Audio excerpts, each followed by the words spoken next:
Forgetfulness Promise Folktale. Farmer Mybrow was one day looking about for a suitable piece of land to convert into a field. He wished to grow corn and yams. He discovered a fine spot, close to a great forest, which latter was the home of some fairies. He set to work at once to prepare the field. Having sharpened his great knife, he began to cut down the bushes. No sooner had he touched one than he heard a voice say, "Who is there, cutting down the bushes?" Mybrow was too much astonished to answer. The question was repeated.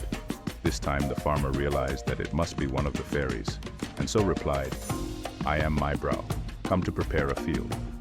Fortunately for him, the fairies were in great good humor. He heard one say, "Let us all help Farmer Mybrow to cut down the bushes." The rest agreed.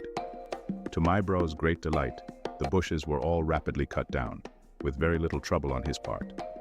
He returned home, exceedingly well pleased with his day's work, having resolved to keep the field a secret even from his wife. Early in January, when it was time to burn the dry bush, he set off to his field, one afternoon, with the means of making a fire. Hoping to have the fairies' assistance once more, he intentionally struck the trunk of a tree as he passed. Immediately came the question, "Who is there, striking the stumps?" He promptly replied, "I am Mybrow, come to burn down the bush." Accordingly, the dried bushes were all burned down, and the field left clear in less time than it takes to tell it. Next day, the same thing happened. Mybrow came to chop up the stumps for firewood and clear the field for digging. In a very short time, his faggots and firewood were piled ready, while the field was bare. So it went on. The field was divided into two parts, one for maize and one for yams. In all the preparations, digging, sowing, planting, the fairies gave great assistance. Still, the farmer had managed to keep the whereabouts of his field a secret from his wife and neighbors. The soil having been so carefully prepared, the crops promised exceedingly well. Mybrow visited them from time to time and congratulated himself on the splendid harvest he would have. One day, while maize and yams were still in their green and milky state, Mybrow's wife came to him. She wished to know where his field lay, that she might go and fetch some of the firewood from it. At first, he refused to tell her. Being very persistent, however, she finally succeeded in obtaining the information, but on one condition. She must not answer any question that should be asked her.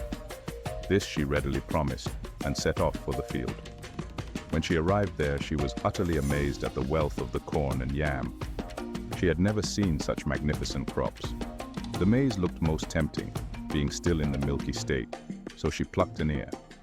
While doing so, she heard a voice say, "Who is there breaking the corn?" "Who dares ask me such a question?" she replied angrily, quite forgetting her husband's command. Going to the field of yams, she plucked one of them also. "Who is there picking the yams?" came the question again. "It is I, Mybrow's wife. This is my husband's field, and I have a right to pick." Out came the fairies.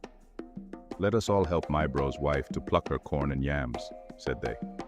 Before the frightened woman could say a word, the fairies had all set to work with a will, and the corn and yams lay useless on the ground. Being all green and unripe, the harvest was now utterly spoiled. The farmer's wife wept bitterly, but to no purpose. She returned slowly home, not knowing what to say to her husband about such a terrible catastrophe. She decided to keep silence about the matter. Accordingly, next day, the poor man set off gleefully to his field to see how his fine crops were going on. His anger and dismay may be imagined when he saw his field a complete ruin. All his work and foresight had been absolutely ruined through his wife's forgetfulness of her promise. Don't forget to subscribe.